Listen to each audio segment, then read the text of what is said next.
cette logique. Ngana mona. Il y a mis balé. Tika ngai nazo peso question. Naza la question. Question moko kaka olingi te na sili sa. Tika la nelo moko te pour poser la question. Tika ngala loba, ngala za ko mona que makambo nyonso bani le 30 juin. Le 30 juin ezali passage, mais les choses ont commencé bien avant, bien avant. La CNI. Je suis d'accord, moi je suis d'accord que Fayoulou était incapable de prouver au niveau à cour constitutionnel qu'il a réussi. Mais Bateau peut pas gagner l'élection, parce qu'elle est incapable de prouver comment ils ont gagné. Parce que la CNI a eu du mal à verrouiller le système. Je te donne un exemple. Dans la salle qui couverture, il y a CNI, n'a que sur place. Tu sais que témoins, ils ont eu du mal à voir ma PV. Ils ont dit l'électeur. Sango, je suis totalement d'accord nayo, na aspect nayo, il y a pouvoir organisateur, il y a ba élection. CENI, ngai na lobakango toujours. Est-ce que aussi autant loi oyo les autres organisations peuvent fonctionner à CENI, comment ça se compose? C'est quand vous avez majorité, même na bureau ya CENI, on reporte cette majorité. So ibalobi eza 7, c'est que bango faut pas à la 4 bin opposition 3. Boké na plénière na vote, loko la bazaka ka majorité. Décision na bango nde eko prévaloir. Ce sont les gens oyo bako sala nyonso, bako monter ba mécanisme nyonso pour que ba satisfaire bateau bachaki bango ba eko travailler pour na bateau bachaki bango et c'est tout à fait je suis d'accord avec toi. Et puis oui, sur ce point là tu dois savoir que CENI n'a pas ça CENI confiance yo ko indépendance na kata mutu oluka nanga en tant que humain il a la chair et le sang oluka gaza indépendant na ndeni azala net na ndeni. L'indépendance et la neutralité c'est dans les tests qui organisent la CENI. Bannir d'abord babiloko na bino ya oboza majorité boza la majorité na bureau ça influence les décisions. Ça, il faut bannir. Bilo comme c'est mode même, il y a désignation, il y a animateur, il y a CENI. Ça, on va y revenir, c'est un autre débat. Mais naïbi que CENI a zappé n'a pas la responsabilité dans tout ce qui s'est joué. C'est pourquoi je réserve aussi une marge de responsabilité dans CENI, parce que je ne peux pas aussi affirmer qu'il y a eu tricherie, je ne peux pas aussi nier qu'il n'y a pas eu tricherie, mais je suis convaincu que les choses ont été manipulées. En 2006, en 2011, et même en 2018, dans l'élection, aucun élu ou aucun candidat malheureux n'a été capable de réunir tous les procès-verbaux. Tout ça, l'élection, il y a même des centres, école si mandat au place avant Dakar, témoin Azali. Élection ici, Bazobo a sa PV. Heureusement, comme c'était derrière ma maison, j'ai dit, Bakopé sa PV. Il y a même des policiers, ceux qui PV bimite mutorbima azate. Tu sens que c'est délibéré. On dirait qu'il y a une consigne générale, il y a que bopé ça va tout PVT pour que les gens lobby a manipuler les résultats, tout bazala incapable y a quoi apporter ba preuve na niveau à cour constitutionnelle. Il y a un comme une situation na oya zui, na oya katani, batunyo se basé incapable, oya azé incapable à prouver réussite. est incapable de prouver échec. Ça, c'est la responsabilité de la CENI. Et ça, c'est un aspect. Un des aspects. S'il vous plaît, j'ai aimé. Mais apparemment, on a dit que mais aussi qu'on a dit que c'est limité. Autre élément, yangoyo. Si tu as la place pour la tête. Si la photo pour ça, maman, le baiser belé. Mais là, la zone, ça peuple. Voilà, on a mon ami na boutou, on a lali. Bateau, tolo ba Fayoulou azali. Nazo ke na on a ba combo. Fayoulou azali incapable de prouver biso ka Zouaki na élection. Félix Tshisekedi, du président de la BIA, est incapable de prouver que lui aussi il a réussi. Nyon sola ba to ba verrouiller, c'était la CENI. Après si ni perdant ni gagnant possibilité à prouver. Au poli na mobimba, au gagner na mobimba. Mais peut ça ma précision. Nous avons un bulletin, géographie aux yeux, histoire, mais rien, on va plus sur la pourcentage. Mais au poli, justifie que la police, justifie qu'elle a gagné. On avance. Comment on a réfléchir dans la haute voix, les bananes, les téléspectateurs, tous les cas espèces à Kinshasa. L'UDPS et l'UNC cachent dans l'ensemble. Bakendaki na élection où il y a des députation, tous les cas à Kinshasa. Le col va figurant ou bien bakendaki na associé à gagner. IDPS, bola nanga malamu, IDPS azalaki na 12 candidats. Loko la base pour naïe. FCC dans l'ensemble azalaki na 23. Mais azalaki na 3 candidats professeurs, 3 candidats na 23. Na 3 candidats wana, Magloire Kabemba zui 3. Bimoué la zui une voix, ce qui fait 4. Soko tie moins par rapport à 23, c'est que les autres à la 19. C'est-à-dire, seul Gentilly, la FCC pouvait avoir 19 voix. Mais Gentilly se retrouve avec 29 voix. Il a 10 voix de plus. Chef coutumier. Prenons les 4 chefs coutumiers, ça sera 23. Mais où est venu les 5 autres? Analyse la mission de Zomona que UDPS a accompagné FCC en se justifiant devant le combattant que tu votais 12-12. Mais il n'avait pas l'ambition de gagner parce que demain, Satan Mokoba salité pour rafler ne serait-ce qu'une voix de plus. 12-12 et Zali vote mécanique. Okoki a affirmé que IDPS a une ambition que la ville de Kinshasa parce que la ville de Kinshasa, la capitale, siège à l'institution. IDPS a eu l'aventure sans avoir un gouverneur. Wana, politiquement et stratégiquement, c'est faux. Yami Balé, IDPS a avancé un candidat qui a battu campagne. Aza responsable, il a pu dépenser aussi pour la campagne. Donc, il y a qui n'a pas juste pour nous reboire tout ça. Non. Tant que l'élection y a sénateur et l'équipe, on a reproché aux provinciaux IDPS que Boza 12. Avec 12, on pouvait avoir au minimum 3 sénateurs. Mais tous à mon côté. Balandi corruption, landi na bakasai, bamisu ba perdre bandako, bamituka tout ça. Mais ils ont été moralisés babangi. Au moins voilà un parti qui a dénoncé d'abord la corruption à provinciaux naïe, et puis il y a eu des expéditions punitives par la base et bazongi si bango na mulongo. Au moins que bango nyoso bazongi na mulongo, et il faut quand même sur ce point là souligner aussi que l'IDPS a réussi à moraliser ba provinciaux naïe. Mais cette fois-ci, si l'IDPS n'a pas sorti un gouverneur, mais le minimum, c'est justifier comment on a exploité nos 12 provinciaux. C'était pour quelle fin? Non, s'il vous plaît. Vous êtes allé dans l'objectif. Mais il peut y avoir des sous-questions. Pourquoi tu ne veux pas? Mais sous-question, question que la principale n'a pas cité. Mais bien sûr, parce que je suis en train de développer ceci. IDPS a 12 provinciaux. Bon, ce qui IDPS a gagné gouvernorat à Kinshasa, au moins, tous allons rassurer que provinciaux, ils ont voté un candidat IDPS. Non, non. Non, attention. Allez-y. Papa, soyons un peu réalistes. Allez-y. La Mouka a 4, FCC a 4, IDPS a 4. Le minimum, c'est que ceux qui ont mis gouverneur, au moins, bavo na bino et monana, ils allaient justifier. Bato la Mouka pe bazaina 4, semble-t-il. Tout le monde bazaina 8. Ceux qui la Mouka zana 8. Bakoka pe ko pona candidat mo chambo. Soit bazu ba pese en soit même de oka songo ou bien ba pese en Laurent bato mona IDPS. Mais de oka songo azuté, IDPS azuka ya oyaye. C'est-à-dire que bavo ya la Mouka nyonso et ki na Gentilly ngobila. Voilà le bien. Donc c'est pour dire que moi je ne reproche rien aux provinciaux de l'IDPS pour l'élection du gouverneur. Parce qu'au moins 12 députés na biso bavoa na bango et kei na place esengelaki. Si quoi tokei ko luka bavoa na ba famille mususu FCC ceux qui la muka tozuité. Mais vous qu'est-ce que vous allez reprocher au parti? Alors que bato yozo tanga ya FCC wana bazana majorité, ils sont à même de sortir à eux-mêmes un gouverneur. Yebisa peuple parce que n'était pas à mesure. Bon, FCC n'était pas à mesure. Il fallait combien de voix pour FCC mise au gouverneur? Il fallait 25. Bazalaki combien? Au lobby 23. Avec 3 candidats. Voilà. Personne n'a désisté. Bon, le coup là, IDPS, 12 députés naïe, n'y ce qui n'est pas candidat gouverneur IDPS. C'est que FCC a eu poids wapi, a eu soutien wapi. Na ba formation politique moussous, notamment la Mouka. Donc l'ongola IDPS na makamboy. Alors ceux qui te lobby la Mouka, peuple bo surangai, nazoka mutu passe. Ndena bon luka dollaré ni akanango. C'est-à-dire netoza bo la Mouka, ceux qui a tué poids na FCC, c'est qu'il y a encore un accord caché entre FCC et la Mouka. Entre parenthèses, si tel est le cas.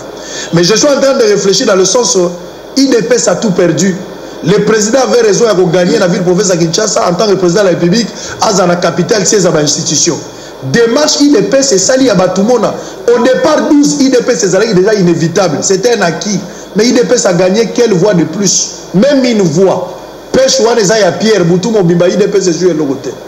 Je suis en train de réfléchir. Non mais non réflexion je crois que même Batmusu Balanda Bakoki c'est-à-dire comprendre ils sont libres. Ils sont libres. Le fait déjà que IDPS a sauvegardé 12 voix naïe, c'est déjà quelque chose de bon. Ces gens-là sont irréprochables.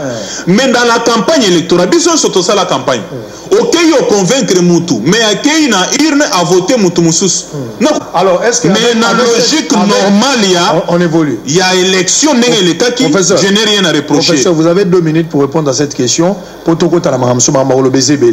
Alors, avec cette victoire écrasante, à différents niveaux, vous pensez que le président de la République, il est président, il est garant, article 69, tous les articles que vous voulez, il aura la tâche facile. Je pouvais dire, dans la réflexion Kakaboye, que Bandeko, Mouniata Tang Tozoro FCC, bon, et ça dans l'opinion publique, Bayebi que FCC est égal au mal. Mais comment que dans les FCC, les gens ne se battent pas pour soigner leur image. Soigner leur image d'abord dans la communication, mais aussi dans la bonne gouvernance, dans la façon de faire bien les choses. Non, mais dans les FCC, malgré ça, mais il y a quand même des gens qui sont animés de la bonne foi, de la bonne volonté que Bakoyiko Bongisambok. Mais non, mais tu sens que Bazo défier peuple, ce sont des choses qui se passent dans Moutou, comme si, bon, on a vu nos présidences, on continue, on continue, un peu comme l'encadrement des antivaleurs. Des places ngaï nazo se pelater, na image wana bazali pour véhiculer. Écoutez un peu. Je suis en train de vérifier, je suis un scientifique, vous me comprenez, je serai bref. Déboulonnement. Alors, papa, on peut même dire que basant la majorité na niveau ya provincial, même na national. Les gens oublient que Bandeko et Bazo constituent majorité dans l'Assemblée nationale, peut-on avoir assemblée provinciale nyonso ya mboka. Baza ba Rwandais, Baza ba Ougandais, Baza ba Zimbabwéens, ce sont nos frères congolais. Ndeko azali ko lande mission na yo nazo ebise atala na quartier na ye, député ou azana quartier na ye. Azana famille politique nini. Ta mususu AAB, AFDC. Donc bref, FCC. Ndeba ndeko wana ozali komona que bazali ko défier peut-être pouvoir ya sika to bazali ko présenter image te que bazali prêt à collaborer que mboka etonga maye kende liboso bato ba oti musika te. Des fois moi j'aime pas tant bozo continuer ko tanga Kabila aujourd'hui sénateur à vie. C'est-à-dire que de par son statut actuel, il lui est interdit que Lobby Azonga Lissou soit à la présidente de la République. Mais Babengi autorité morale. Bon, ce qui va trouver que c'est Kabila qui est mauvais. Mais Bandeko Nyon sur 385 au basa majorité na parlement, ton assemblée provinciale. Ce qui va montrer que Bango Balingi Mboke Kendeliboso. Mais pourquoi yo longo e pana ofanda kana mbinza babengi na kingakati au sombi karibera na yo démarrer mutuka OK kondima présent au signer acte d'allégeance. Mais c'est qu'il y a un problème. Ça veut dire que attends autour que peuple a cela qui a voté tant au peuple a voté moutomoni. Par exemple de mon cas, tant au batindinga na parlement, les gens m'ont dit au moins on est sûr que tu feras quelque chose. Mais tant on va voter provincial, c'est-à-dire que provincial, je chute par là. Provincial a koki ko kendepe a komi a sali makamna ndenge longo bani ba yebisio ke kenenzela mabe aboyi alandi nzela malamu. Merci. Bato bazoba nga Kabila te ko la moto Kabila. Ti o mona ka moto alongwe musika tie mutuka na ya kei makambo ezebele. 385 personnes. Papa tika papa. Tika. Yo monaki bato FCC nde bakeko signer mikanda, mutazo signer engagement na fidélité na Joseph Kabila. Nega Yesu asala ki na temple. Batie le panier mabonjezo sala Yesu yemo kazotala. Nehemi atelemi na si. Bati azo signer Joseph Kabila liboso. Liboso na on azali na alandai bango na banda kote. Donc nos provinciaux là sont aussi responsables. Écoutez, le charisme est un don divin. L'autorité à Kabila, ils ont reposé la maman benga na téléphone. Bakongo betelo songe mukonzi azoluka yo moko bon tika munoko tika to poussana pardon parlons de Gentini Ngobila. Félicitations nouveau gouverneur et à ville province de Kinshasa. Je n'avais pas souhaité que tu passes gouverneur. mais tu es passé. Je suis obligé de te présenter mes vives félicitations. Félicitations, nouveau gouverneur. Il y a ville province, il y a Kinshasa pendant 5 ans. Je verrai si réellement le pasteur Godem Poy, président de l'Assemblée provinciale, sera-t-il à mesure, au cas où les choses ne marchaient pas bien, à mener une action contre toi pour que Kenanda. Nazala va céder TVZ Radio. Alors, on conclut avec le gouverneur, Gentini Ngobila, aux alliés professeurs de droit dans les différentes universités. Gentini Ngobila, monsieur le nouveau gouverneur, il y avait le province de Kinshasa, était cité récemment ici dans un rapport des Nations Unies pour un dossier à Yumbi. Ils ont joué la présomption et innocence, mais Azali parmi les suspects principaux, il y a Makabouya Yumbi. Mouchebe qu'on parle tout le temps ici, pour le même dossier. Est-ce qu'il peut y avoir de conséquences dans le sens où Mikolo Tozo Kenda, Nations Unies, Mouchebe quoi, une action judiciaire, et Koko Zala ouverte, Pena va confirmer la charge naïe, Kinshasa est un gouverneur, sur le plan judiciaire. Normalement, Moutoyo Azali, sur qui pèse bas soupçon, il y a bas grave crime ndengwana. Même sa candidature ne pouvait être déclarée recevable. C'est d'abord au niveau Yasseni. Ne serait-ce que pour une raison de moralisation de la vie publique. Donc, dans la législature, on a un grand travail pour modifier un peu la loi électorale. Namakambo est belé, même la loi qui organise le fonctionnement de la CENI. Donc, même sa candidature ne pouvait pas être. Moutaouti gouverneur dans une province qui est resté à feu et à sang. Mais il vient dans la province Moussoussou et puis il passe comme si de rien n'était. Donc on a l'impression que dans ces pays, on fait ce qu'on appelle la récompense à la cruauté. Vous avez besoin de récompenser les gens qui sont cruels. C'est-à-dire que dans ces pays, pour être un bon citoyen, ça ne paye pas. Il faut être un antivaleur. Au moment que ces antivaleurs-là se reproduisent. Au moment où on a mais abimi. Mais nous sommes dans quel pays, Ndeko? Tomoni ba candidat gouverneur à Moussousoua, on a suivi Mouni Moutou, il ne sait pas lire, il ne sait pas écrire, il n'a aucun profil. Loi électorale, les autres prévoient même pas limite, il y a expérience, ni limite, il y a profil, il y a mon niveau d'études. Ça ne prévoit pas que n'importe même classe et le baranango et le romogote, ça ne sert à rien. Tout ça, il faut prendre ça en compte.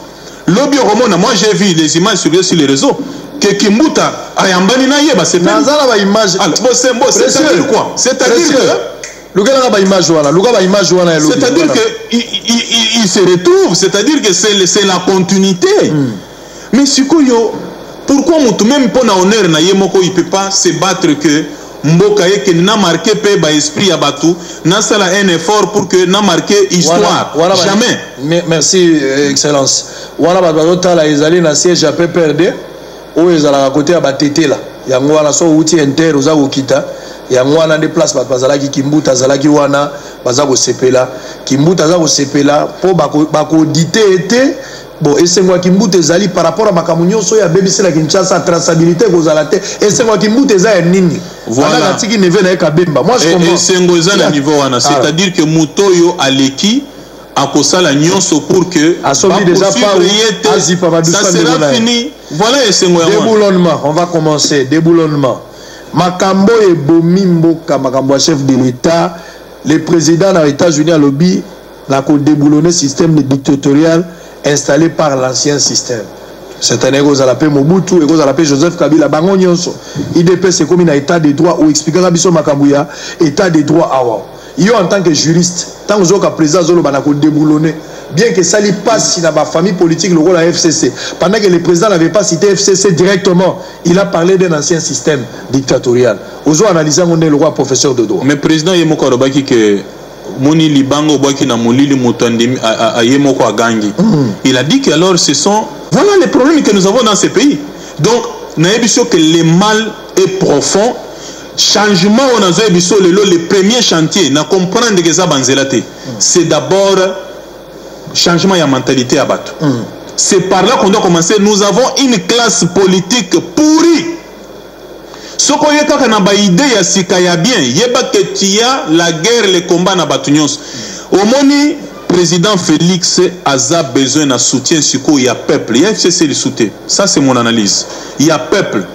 omoni mboko oyo bamesana kaka mokonzi moko awuti no awuti este bayebo po ba s'imposer pas azui pouvoir abandi okata bato maboko congolais abandi kobanga bato bakoti na bandako bino changement ekoti et puis mutongo bayebi ba origine ete il faut ka mutu mususu ota musika bando expliquer omoni kingani tango abotaki mwana boy lelo vous avez un président oyo boyebi même pas na bango les gens trouvent que même passation pacifique du pouvoir oyo on dirait ça nango baje bato balingaki pouvoir asikeye Kabila bandi mbango babouche bazo kima dans toutes les directions pour pas sentir que pouvoir est commis lelo comme attention ça je crois qu'on va attirer l'attention du président lobby na assemblée provinciale tango yo za na kati.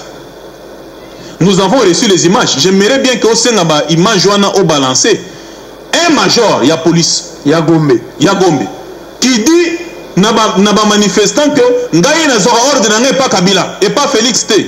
Félix est un président nommé. La discipline c'est la mère des armées, c'est la mère de la police. Un major, il y a police. Il fait une telle déclaration. Tout ça n'a pas Lelo. Ce qui est Félix Azoko Kamba, mutumosusu juste par haine. Akoyi kondima ba bienfait na été, akoyi kondima o ya bien zali ko salate, pe akondima ka jamais na yebiso kata Congo Félix a commission on Las Vegas ba kondima été pour na haine. Lobby, ce qui Félix Alongwe, mutumosusu a remplacé yé. C'est-à-dire que ba oyo lelo bazali ko vivre sabotage à pouvoir à Félix, ba ko sala au lobby. Le pays Comment Félix sera ingouvernable en tout temps et en toutes circonstances. Comment le président Félix Tshisekedi a coquille qu'au déboulonner le système dictatorial au moment où la demande y a Emmanuel Macron et pas naïe il y a une indépendance vis-à-vis de Joseph Kabila ils en ont mis en application. N'a qu'à utiliser l'expression même pas il y a Emmanuel Macron indépendance ou quoi attention. Je reviens sur ce que j'ai dit ici. Élection et PCI FCC. Bah électeur, bah PCI FCC majorité. Na Assemblée nationale, na Assemblée provinciale. Oyo, constitution et prévoir déjà à l'avance que Premier ministre Fouabi Makaka na majorité wana. Il y a un raison que ceux qui FCC a la majorité, ça faute à Félix. C'est une situation de fait. Félix est élu. Il était prémédité. Félix, oui, peut-être par le pouvoir organisateur. Prémédité. Félix est élu. Il constate que voilà, bateau bazar la majorité. Il fait quoi? Deux choses. Soit je ne travaille pas avec eux, à ce moment-là, on met le pays à feu et à sang. Ou bien, ok, comme c'est une situation de fait qui s'impose à moi, token de même en semblant et à coalition, pour gouverner na kimia makila bateau tangate. Pouvoir le 24 janvier makile tangité. Tomesana que bateau bakoufa. Mais et ça les mindengwana. Mais on a choisi les moindres mal. C'est dire approcher un peu ces gens. Peut-être le tokoki côté à bango, n'est-ce pas babongama. Moi na batu mususu omemi en église, c'est-à-dire azola na matin mais azo finga. C'est-à-dire bazo te yatika masumu mais azo sumu quand même na kati église. C'est ce qui se passe. On approche les gens bon, boyata to gouverner ensemble parce que vous êtes la majorité croyant que baza pe batu, baza na mawa ya ba congolais. Mais malheureusement, ce n'est pas ça. Maître, alors, maître, comment déboulonner, comment le président sera-t-il à mesure de déboulonner? Macron pour l'indépendance, tu n'as pas répondu. Non, mais tu m'arrêtes pourquoi? Tu m'arrêtes pourquoi? Tu es tellement riche quand tu parles de choses, oui. Il y a des histoires que je dois exploiter. Oui, mais tu m'arrêtes pourquoi? Indépendance, c'est-à-dire quoi? Emmanuel Macron a dit que Félix, par exemple, que non, bon, FCC, tu retravailles dans une société, alors on sera où? C'est le même Emmanuel Macron qui a constaté que Mboka Kimi Ezate et puis va profiter dans désordre. Tous allez comme ça la paix politique. Et là, on a dit que peuple Yangoy. Félix n'est pas dépendant de Kabila. Félix a été élu et il a trouvé une situation devant lui. Il n'a pas la majorité pour gouverner. Ce qu'il faut faire, c'est approcher les autres. On s'isole quand on est fort. Maintenant, ceux qui batouana bazali na mauvaise foi, c'est là que il y a des choses qui ne se diront pas ici. Il faut développer une intelligence stratégique pour savoir si on ne sait pas affronter un enjeu, on va essayer de le contourner. Donc, j'ai une question ibiji, c'est là. Dans la question mi balé. Fumola matoi nanda ku place aux olanda, mituna ben mi balé pas ya proof. Ah! Itumbele ki monene kolo na makasi teo. Yannick Ngandu, il faut chanter avec moi. Bitumbeleki makasi kolo na makasi te o yo nzambe na ngai ndela nga na lunga ye kolo oza nzemba bokechu te soki ya mabele liste za nzambe ndela nga na lunga ye kolo. Vous avez deux questions. Les gens pensent que la victoire écrasante aux majorités c'est le reflet exact. Il y a accord, il y a FCC cash. Le président ne peut pas en faire un problème, d'autant plus qu'à Yebagi échange, il y a aussi présidence, bisous de rouler à la base. Qu'est-ce que tu penses de ça? Deuxièmement, même le président qui a déboulonné, le régime intouchable baza continuer selon l'esprit accord. Je te donne un cas d'espèce. Monsieur Bochab Evaris, ancien président de l'Assemblée provinciale nationale, a été cité dans un rapport comme les suspects. Il y a dossier à perception à 32 millions de dollars. Il y a un abisso à Snell ou Brazzaville à Foutarabisso. Comment vous pouvez faire, par exemple, pour des cas pareils? Deux questions. Ce qui Batobazo Kanisa, qu'il y a un accord entre Cash et FCC pour Félix Azo présidence, base union, assemblée provinciale, FCC, Ezali, Makambouya Lukuta. Parce qu'on ne peut pas passer les accords sur un acquis déjà. N'a émission que Kozana Naba gouverneur, Kozana Naba sénateur, Ezali. Suite logique, il y a une élection le 30 décembre. Israël, il y a des téléspectateurs que FCC a la majorité dans l'Assemblée provinciale Nyonso. Et que naturellement et logiquement, il faut un gouverneur, un sénateur. Donc, on ne peut pas passer des accords sur des évidences. Donc, c'est faux et archi faux. Ce qui est accord réaliste, c'est un accord de gouvernance ensemble autour d'une vision ou de la nouvelle vision, il y a chef de l'État. Boya, boza la majorité kasi boya to travailler et longo pona intérêt à peuple. Il est de bonne foi en approchant Batonabi sur FCC. Mais au fur et à mesure, mais ce que tu allez comme on a par exemple que ces gens bazali n'a souci à peuple té, les conséquences seront tirées. Donc kokanisate longo la batona ba longo l'idée na mutu donc qui est encore ou pas batona ba rozwa ba gouverneur na ba sénateur comment déboulonner na ba cas d'espèce makamboza ba yande ko Bouchab les intouchables non ils ont été cités tout ça ozolo ba wa que IDPS c'est bas pour l'instauration d'un état de droit. État de droit lingi pe koloba séparation des pouvoirs. Dans chaque pays un état démocratique il y a les pouvoirs législatifs et c'est la mibeko, les pouvoirs exécutifs qui exécutent et les pouvoirs judiciaires qui poursuivent et sanctionnent les crimes.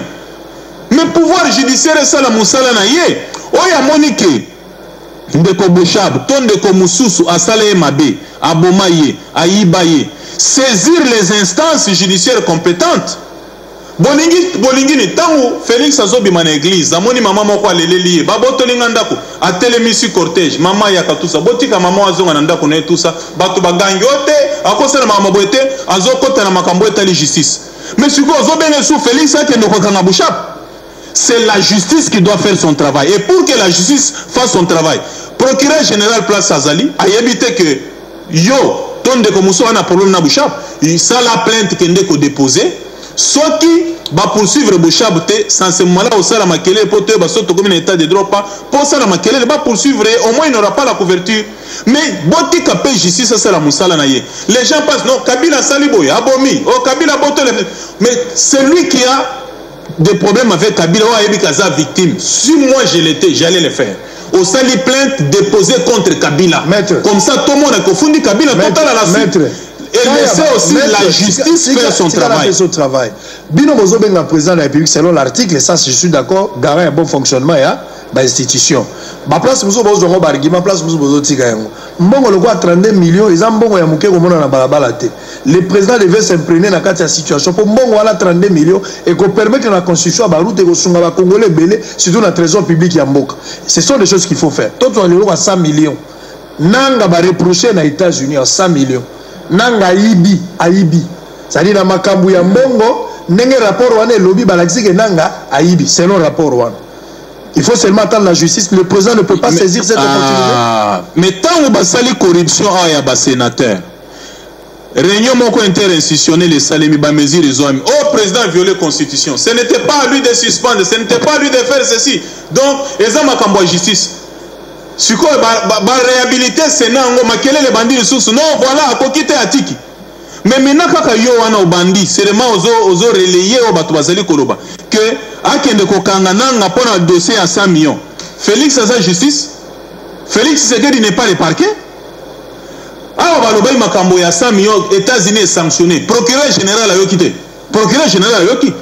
Tant on peut Félix a senga imo sur zonga na lopango na yoka même des magistrats ba sereni ba faire déclaration. Beaucoup de makambo etali justice té. Mais magistrats yoki bien que nanga a détourné 100 millions. Que font les magistrats?